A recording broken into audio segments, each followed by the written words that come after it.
Carl Jung documented something so psychologically disturbing that he kept the complete findings locked away for decades. Something so unsettling about human transformation that it challenged everything he thought he knew about empathy, strength, and the hidden architecture of the human psyche. Have you ever noticed how the kindest people seem to carry the heaviest burdens? How they apologize for existing while absorbing everyone else's pain? How they give endlessly to people who take without conscience? If you've ever felt like people underestimate your awareness, like they see your gentleness and assume it means weakness, you need to hear what Jung discovered. Because what he found wasn't weakness at all. It was something far more complex and infinitely more terrifying. Jung spent over 3 decades at his Zurich clinic studying patients who arrived broken, defeated, carrying wounds they couldn't even name. But these weren't ordinary cases of depression or anxiety. These were empaths, individuals who had become what Jung called emotional shock absorbers for everyone around them. They came with bruises they explained away, chronic exhaustion they blamed on themselves, a universal tendency to apologize for taking up space. Jung expected to find scattered minds damaged by abuse. Instead, he discovered something that made his hands shake as he wrote his clinical notes. These empaths hadn't been broken by their experiences. They had been studying them. Jung found that every empath in his practice kept detailed mental records of everyone who had ever hurt them. Not with bitterness, but with surgical precision. They knew their abusers' triggers, insecurities, deepest fears. They had mapped emotional patterns with the accuracy of trained psychologists. They understood manipulation tactics better than the manipulators themselves. They had never used this knowledge, not once, until something pushed them past their breaking point. Jung realized he wasn't treating victims. He was sitting across from what he would later call psychological geniuses in hiding. Their gift wasn't just feeling deeply. It was processing emotional information faster and more accurately than almost anyone else. Their brains were wired for pattern recognition in human behavior. What Jung discovered next shocked him even more. These empaths possessed what he termed emotional omniscience. They could read micro-expressions, detect vocal inconsistencies, and sense energy shifts that most people couldn't consciously perceive. They were living lie detectors who had been gaslit into believing their perceptions were wrong.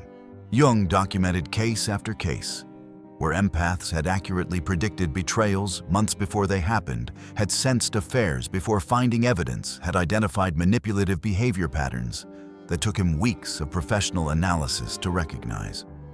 Their intuitive accuracy wasn't mystical.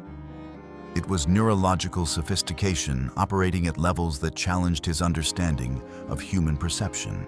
To test this theory, Jung brought colleagues into sessions without telling his empath patients anything about them. Within minutes, these individuals could identify childhood traumas, relationship patterns, professional insecurities. Their accuracy rate consistently exceeded 95%. Jung's blood ran cold when he realized the truth. These empaths weren't psychic. They were simply paying attention at a level most humans never reach. What others dismissed as intuition, they understood as advanced data collection. But here's what made Jung's hands tremble as he wrote his notes. These empaths had been systematically trained to distrust their own perceptions by the very people who feared their accuracy. Every narcissist, every manipulator, every energy vampire in their lives had worked overtime to convince these empaths that their gift was a curse. Jung began to understand something revolutionary about gaslighting. It isn't random cruelty. It's a survival mechanism used by psychologically primitive people to neutralize those who can see through their deceptions.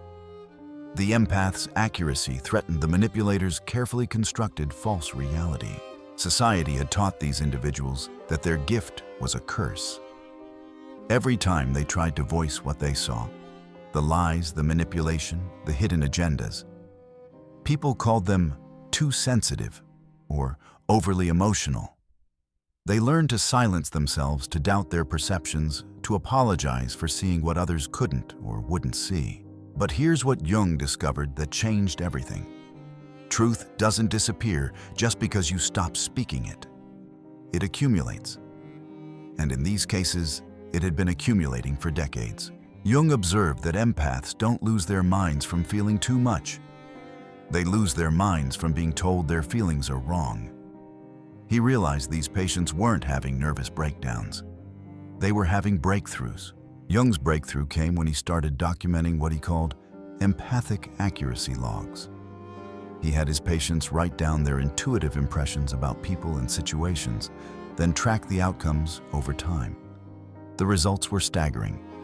These empaths were right about people's hidden motivations, secret behaviors, and true intentions over 90% of the time. Yet they had been convinced they were too sensitive, paranoid, or imagining things.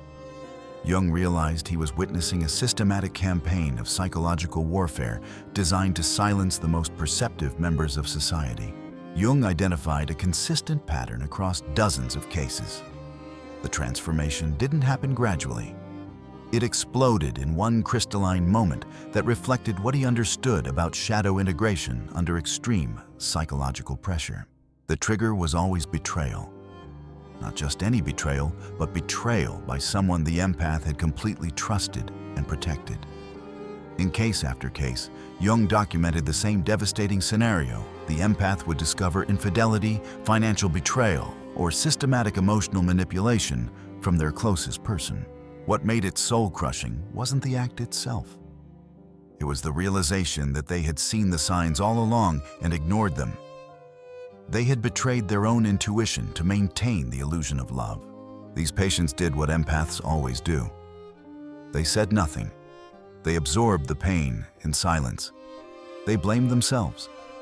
They tried harder to be perfect partners, children, friends. Then came what Jung termed the clarity event, the moment when their pattern recognition finally overwhelmed their need to believe the best in people. Most people expected empaths to cry, to scream, to fall apart emotionally. Their abusers certainly expected that. They were prepared for emotional chaos, ready with their usual arsenal of gaslighting and guilt manipulation. What happened instead terrified everyone involved. The empaths became unnaturally calm. Jung documented this as the moment when someone finally integrates their analytical capabilities with their emotional intelligence. But what he observed next challenged everything he thought he knew about human psychology. These empaths didn't just speak truth. They became living truth. Their entire presence shifted into what Jung called integrated authenticity. They stopped performing, stopped people-pleasing, stopped apologizing for existing. They became immovable forces of clarity. Jung watched as these individuals developed what he termed psychological sovereignty, complete ownership of their emotional and mental reality. They no longer sought external validation because they had achieved internal completion. This wasn't narcissism. It was self-actualization at its highest level. These empaths didn't attack. They didn't rage. They didn't seek dramatic revenge. They simply began to speak truth. They revealed everything they had observed, cataloged, and silently endured. Not with cruelty, but with clinical precision, like surgeons identifying each diseased organ before removing it. This wasn't revenge. It was clarity. These empaths were finally using their gift of complete perception, not to excuse behavior, but to expose it. Jung realized this pattern wasn't about retaliation. This was shadow integration in real time. The moment when someone stops denying the parts of themselves they were taught to hide. The empath's shadow wasn't evil. It was their suppressed intelligence, their silenced intuition, their denied strength. When they finally integrated these aspects of themselves, they became what Jung called psychologically complete. Here's what made these cases so disturbing for Jung. The transformation was permanent. These patients didn't cycle back into people-pleasing. They didn't apologize for their newfound boundaries. They didn't second-guess their perceptions anymore. They had become what Jung feared most, empaths who could no longer be manipulated. Jung developed what he called the Integration Observation Protocol, documenting 3 distinct phases every transformed empath experienced. The recognition stage was first. Empaths learned to identify their suppressed shadow aspects, not just their anger, but their intelligence, their strength, their absolute right to boundaries. They stopped pathologizing their perceptions and started trusting their emotional intelligence as the sophisticated data processing system it actually was. The integration stage proved more intense. Jung watched empaths merge their light and shadow aspects into what he termed the complete self.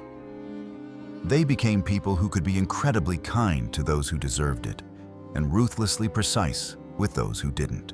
The application stage was what Jung found most fascinating. Integrated empaths learned to use their emotional intelligence strategically, not just defensively. They became what he described as psychological architects, people who could read influence and navigate human systems with supernatural precision. Jung realized these transformed empaths could no longer be victimized because they saw manipulation coming from miles away and neutralized it before it could take root. They didn't just heal themselves. They became immune to psychological abuse while maintaining their capacity for genuine love and connection. What fascinated Jung most was how these empaths developed what he called emotional aikido, the ability to redirect negative energy without absorbing it. When confronted with manipulation, they would remain centered and redirect the energy back to its source with surgical precision. Jung documented a particularly striking example involving a patient he called Sarah M. After her integration, Sarah's narcissistic mother attempted her usual guilt manipulation during a family gathering. Instead of absorbing the toxic energy as she had for decades, Sarah calmly said, "I can see you're in pain, and I choose not to participate in this dynamic." Then she simply walked away. Her mother was left stunned, realizing that her primary emotional supply source had become unavailable. For the first time in their relationship, the mother was forced to confront her own behavior without Sarah absorbing and deflecting the consequences. Jung noted that Sarah hadn't become cold or vindictive. She had developed what he called compassionate detachment, the ability to love someone while refusing to enable their dysfunction. This represented a level of psychological maturity that most people never achieve.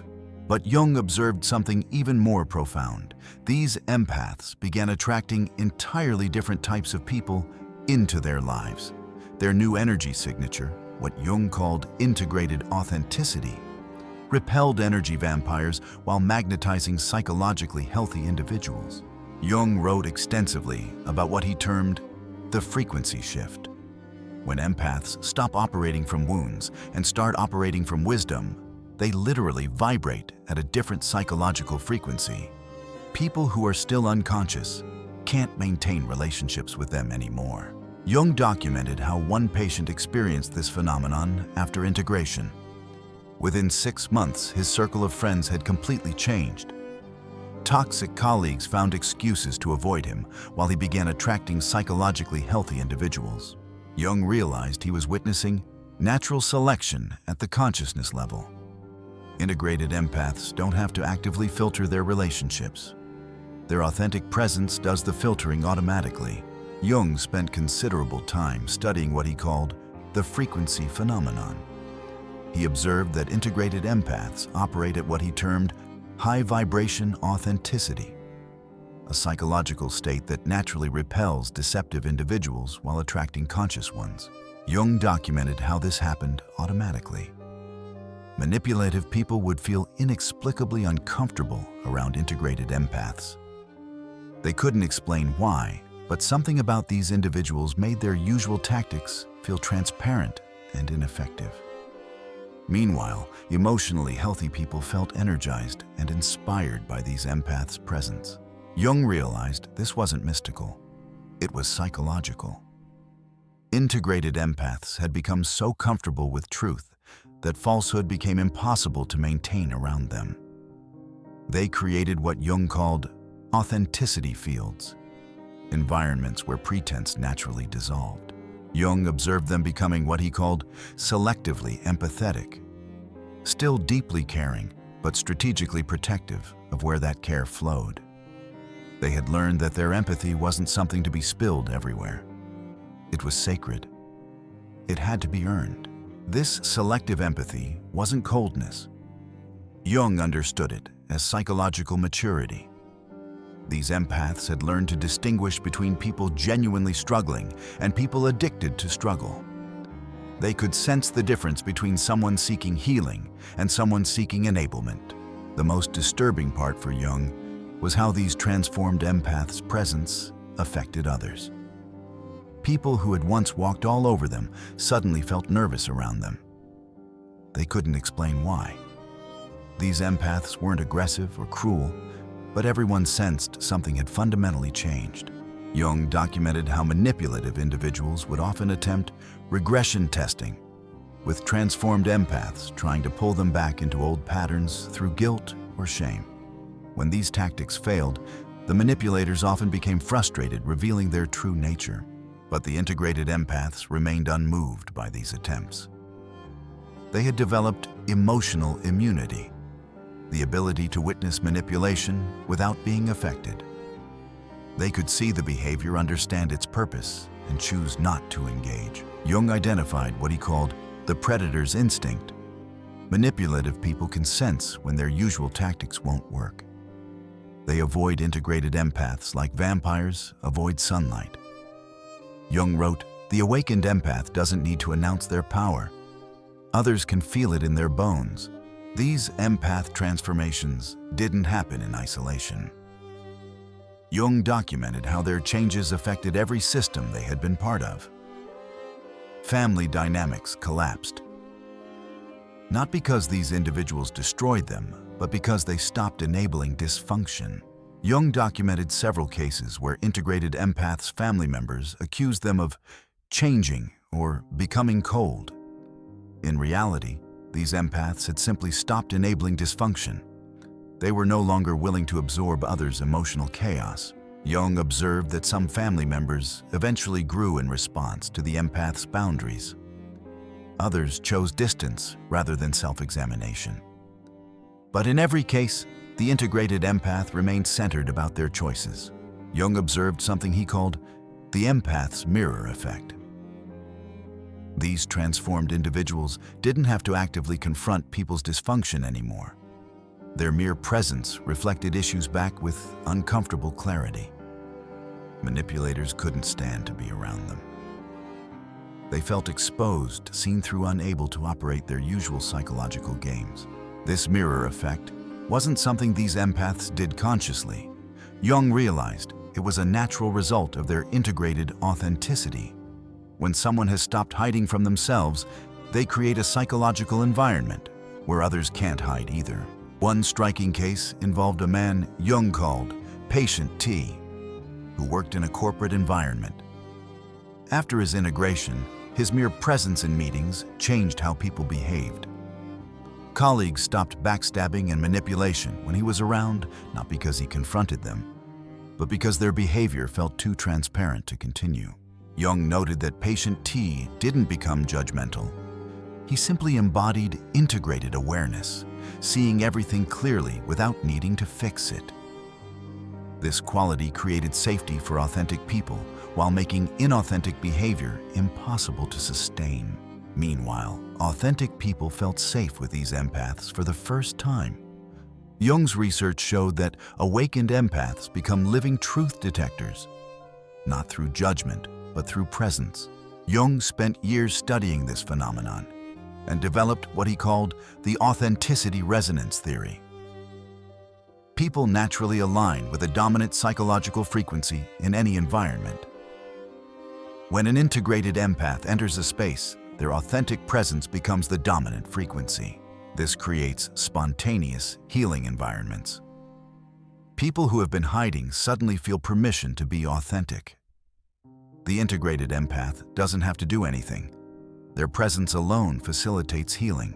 The most disturbing discovery came when Jung introduced these transformed patients to others in his practice. Within minutes, they could identify core psychological wounds and the exact type of therapy needed. Jung realized these empaths' diagnostic accuracy surpassed his own decades of training. Jung began conducting intuitive assessment experiments. He would have integrated empaths observe new patients briefly, then compare their insights to his professional evaluations. The empaths' accuracy was almost supernatural. They could identify childhood trauma patterns, attachment styles, and core wounds with startling precision. Jung realized these individuals had developed psychological X-ray vision, but Jung discovered something even more remarkable. These empaths could not only diagnose psychological patterns, they could predict behavior with uncanny accuracy. They would tell Jung exactly how a person would respond to certain therapeutic approaches, which defense mechanisms would emerge under stress, and what kinds of relationships each individual would attract.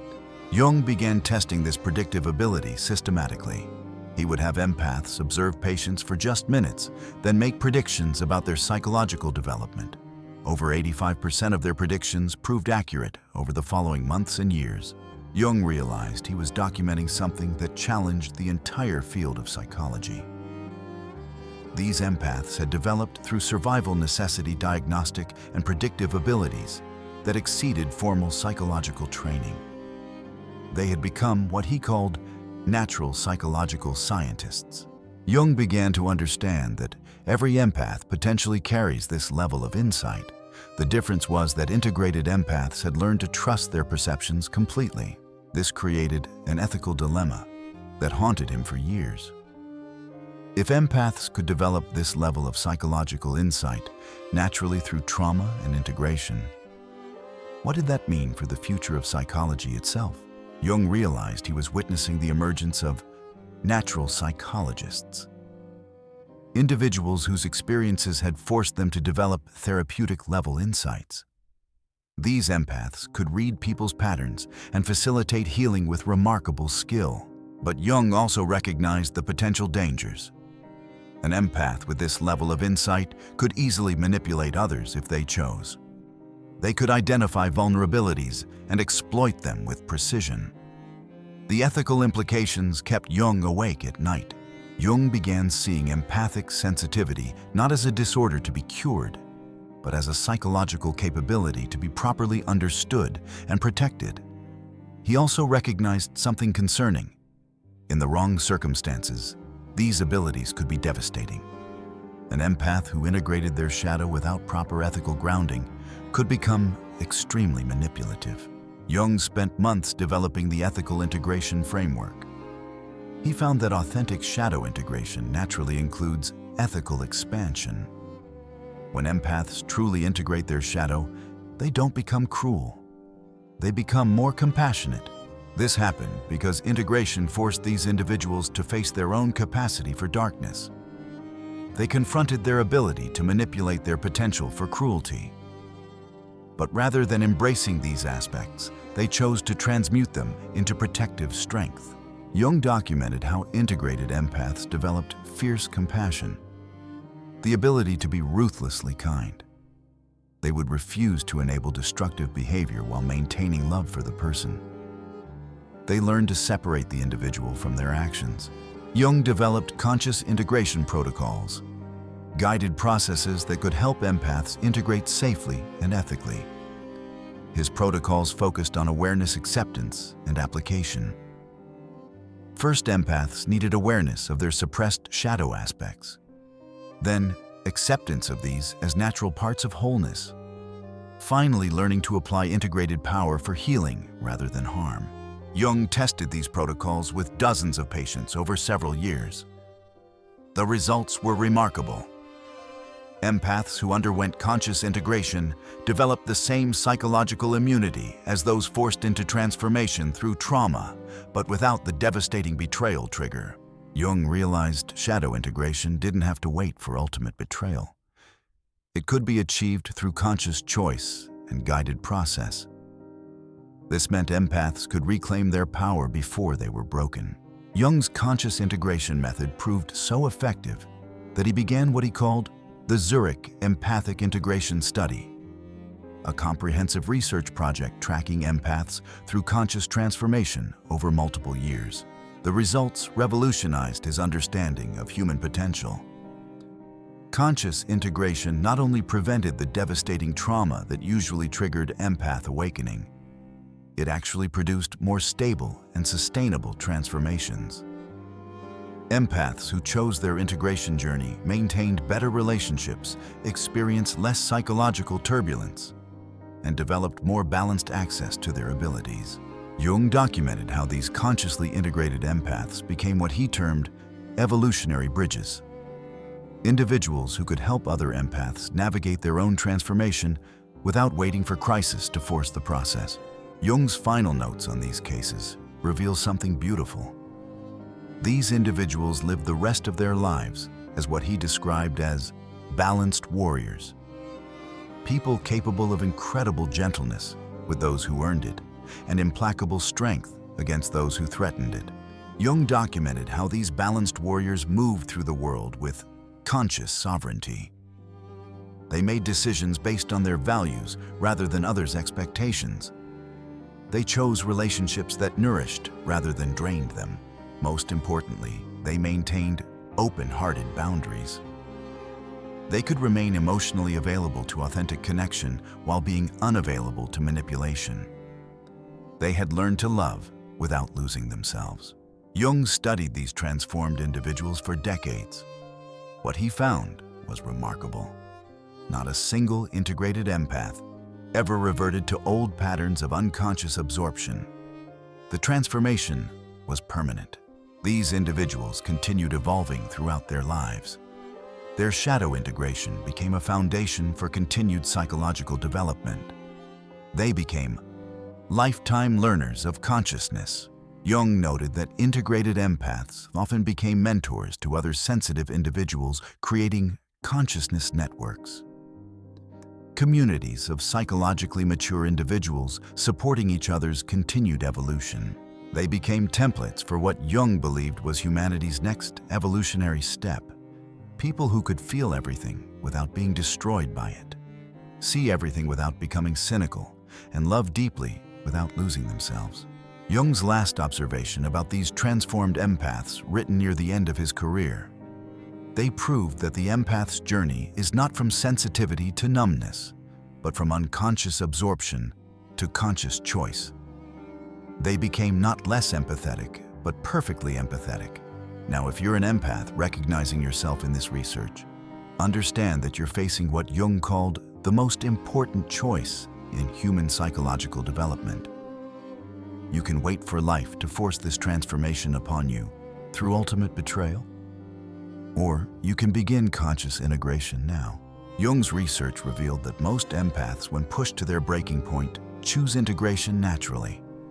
They don't become cruel. They become precise. They don't lose their hearts. They gain backbones. The transformed empath becomes what Jung called love with boundaries. Someone who can care deeply while protecting themselves absolutely. Jung's research revealed this transformation didn't have to wait for rock bottom. Through his conscious integration protocols, empaths could begin this journey while they still had their strength and hope intact. Here's how to recognize if you're ready for conscious transformation. Do you find yourself constantly absorbing others' emotions to the point where you can't distinguish your feelings from theirs? Do you explain away red flags to maintain peace, even when your intuition is screaming warnings? Do you apologize for your needs while meeting everyone else's demands without question? Do you feel drained after social interactions, especially with certain people who seem to leave you feeling depleted and confused? Do you find yourself making excuses for others' bad behavior while being hypercritical of your own mistakes? Do you struggle to say no, even when saying yes feels like betraying yourself? These aren't character flaws, and they're not signs of weakness. They're indicators that you possess the advanced emotional processing capabilities Jung identified, but you haven't learned to direct them consciously yet. You're operating from what Jung called unconscious empathy, feeling everything but choosing nothing. Jung developed exercises to help empaths strengthen their perceptual trust. The first was intuition journaling. writing down gut feelings about people and situations, then tracking accuracy over time. Jung found that empaths who did this for 30 days began trusting their perceptions at a much deeper level. The second exercise was boundary experimentation. Starting with small boundaries and noticing how people respond. Jung observed that empaths were often shocked by how rarely people respected their boundaries, but also noted that healthy people actually preferred empaths with limits. The third exercise was shadow dialogue, consciously connecting with suppressed aspects of themselves. Jung guided empaths through conversations with their shadow selves, helping them understand that their suppressed anger was information, their denied power was protection, and their silenced intuition was wisdom. The path to integration begins with what Jung termed perceptual validation. Learning to trust your intuitions completely. That gut feeling about someone that you can't explain logically. That sense that something doesn't add up, even though everything looks fine on the surface. That intuition that someone is lying, even though you can't prove it. Jung's research proves you're almost certainly right. Your empathic nervous system is picking up micro-expressions, energy patterns, and behavioral inconsistencies that your conscious mind hasn't processed yet. You're not imagining things. You're not being paranoid. You're not too sensitive. You're reading data that most people miss entirely. Stop gaslighting yourself. Stop explaining away your discomfort. Stop minimizing your perceptions to make others comfortable. Start honoring the sophisticated emotional intelligence that's trying to protect you. Your sensitivity isn't your weakness. It's your weapon. And the day you learn to wield it consciously is the day you become truly powerful. But Jung emphasized that this power isn't about dominating others or seeking revenge against those who hurt you. True power, according to Jung's research, is about becoming someone who can no longer be victimized while maintaining your capacity for authentic love. Not dangerous to innocent people, dangerous to those who would exploit your gifts. Jung's most important discovery was that integrated empaths don't become less loving. They become more discerning about where that love flows. They realize that unconditional love without boundaries doesn't heal dysfunction. It enables it. True love, Jung understood, requires standards. The fully integrated empath learns what Jung called appropriate response. They can be soft with those who've earned tenderness and sharp with those who demand firmness. They master the art of meeting people exactly where they are, without losing themselves in the process. Jung's research left us with this understanding. The empath's greatest tragedy isn't their sensitivity. It's how long they wait to honor it properly. Every empath will face their transformation moment. The betrayal so profound, it forces them to choose between remaining a victim or becoming sovereign. But Jung's conscious integration protocols offer a different path. You don't have to wait for ultimate betrayal to begin this journey.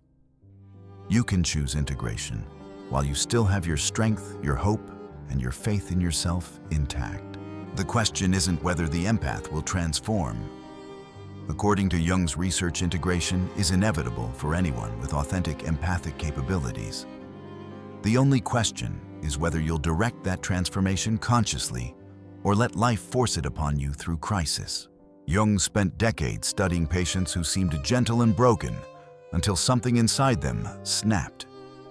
His research proved that the empath's journey isn't about becoming less sensitive. It's about becoming consciously sensitive. And consciousness, Jung realized, is what transforms victims into forces of nature. The most beautiful part of Jung's findings. These transformed empaths never lost their capacity for love. They just learned to love themselves as fiercely as they once loved others. Jung documented something he called the Great Rebalancing. For years, these empaths had poured energy outward while neglecting their own wounds.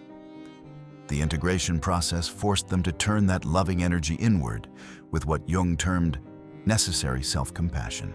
Jung observed that this rebalancing didn't make empaths selfish. Instead, it made them more effective at loving others authentically. When you're not desperate for external validation, you can offer love freely. When you're not depleted by unmet needs, you have genuine energy to share. Jung noted that integrated empaths became the most generous people in their communities. But their generosity came from overflow rather than emptiness. If you're an empath reading this, remember Jung's essential discovery. Your sensitivity isn't your weakness. It's your evolutionary advantage. The kindest people often become the strongest people, because kindness without strength enables the very dysfunction it seeks to heal. Jung realized that empaths serve a collective psychological function. In every system, empaths naturally emerge as emotional regulators. This isn't a burden, it's a calling. But it must be approached consciously or it becomes destructive. Jung discovered that when empaths integrate their shadow, they don't abandon their empathic nature. They evolve it. They become sacred empaths who can hold space for collective healing while maintaining psychological sovereignty. These sacred empaths develop transmutational empathy. Instead of absorbing others' pain, they learn to feel it, understand it, and transform it through integrated consciousness. They become alchemists of human suffering. Jung observed that this transmutational ability often manifested as extraordinary healing gifts. Integrated empaths became therapists, teachers, artists, and leaders who could help others transform their own wounds.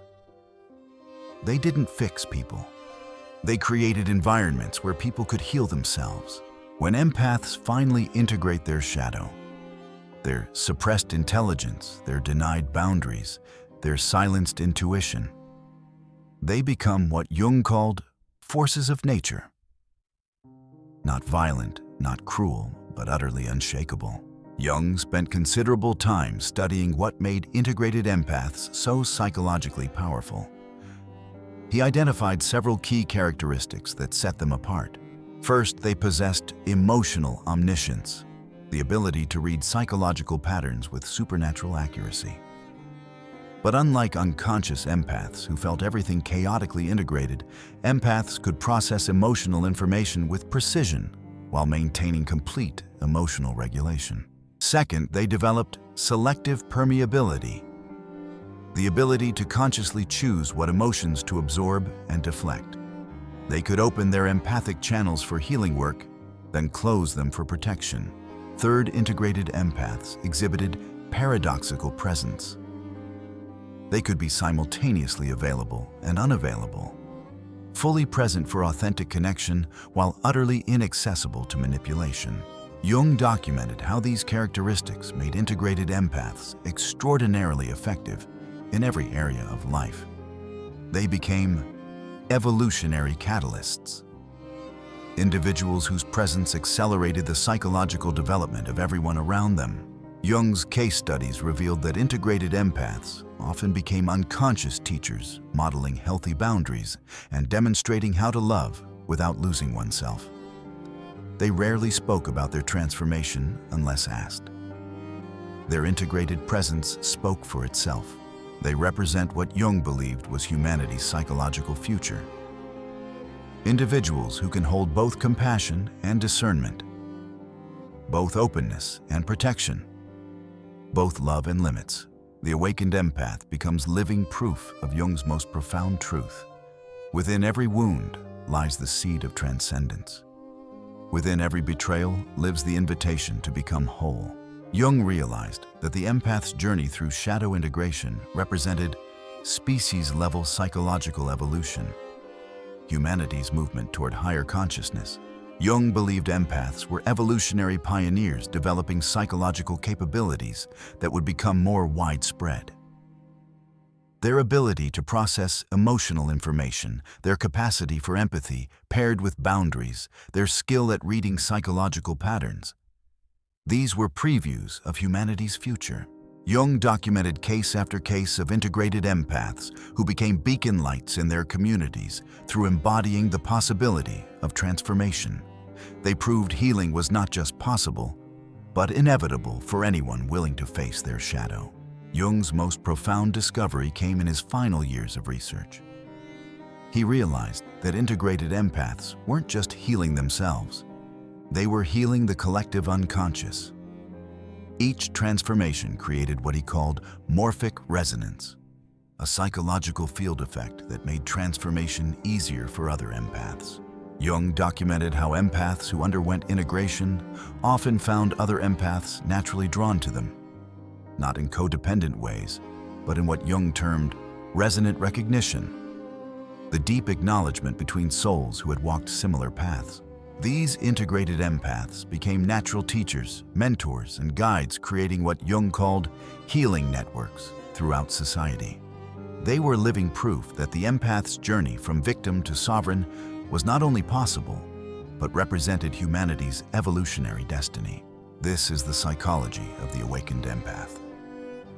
And once you understand it, you'll never again underestimate the quiet strength of someone who's turned their pain into power, their wounds into wisdom, and their deepest suffering into their greatest strength. Jung's final insight, written near the end of his career, captures the essence of his decades of research into empathic transformation. The empath who has integrated their shadow becomes a living bridge between the world of feeling and the world of wisdom. They prove that sensitivity and strength are not opposites, but partners in the dance of conscious evolution. The world doesn't need more broken empaths drowning in others' pain. It needs more awakened ones who can hold space for collective healing while maintaining their own sovereignty. And Jung's research proves that transformation isn't just possible. It's the natural outcome of consciousness applied to suffering. Jung left us with this final understanding. Every empath carries within them the potential to become what he called wounded healers. Individuals whose personal transformation becomes a gift to the collective. Their journey from victim to sovereign, from unconscious absorption to conscious choice, from people-pleasing to authentic love, represents the path that all of humanity is gradually walking. The empath will transform. Jung's research makes this clear. The only question is whether they'll choose conscious integration or wait for life to force it upon them through crisis. The choice, as Jung understood, is always yours. Choose conscious transformation. Choose integration. Choose to become the balanced warrior Jung documented, someone who can feel everything and choose everything with complete awareness, because that's exactly what this world needs more. Of empaths who know their worth, trust their perceptions, and refuse to dim their light for anyone's comfort. Empaths who understand that their sensitivity isn't a weakness to be hidden, but a superpower to be wielded consciously. The day you stop apologizing for your depth is the day you step into your true power. And Jung's research promises you this: that power once awakened can never be taken away again. Jung spent his life studying the human psyche, but his work with empaths revealed something beyond psychology. It revealed the sacred nature of transformation itself. He understood that the empath's journey is not just personal healing, but collective service, not just individual growth, but evolutionary contribution. In his private journals, Jung wrote, "The empath who has integrated their shadow becomes a lighthouse in the storm of human unconsciousness. They do not fight the darkness. They become the light that makes darkness visible and therefore transformable." This is your invitation if you're ready to receive it. Not to become someone different, but to become who you've always been beneath the conditioning, the wounds, and the fear. To step into the fullness of your empathic gifts without losing yourself in others' needs. To love fiercely while maintaining unshakable boundaries. To feel deeply while choosing consciously. The world is waiting for your light. Jung's research shows us that your transformation isn't just healing for you. It's healing for everyone whose life you touch. Your journey from broken empath to integrated warrior creates ripples of consciousness that extend far beyond what you can see. So choose transformation, choose integration, choose to trust the wisdom Jung documented in case after case.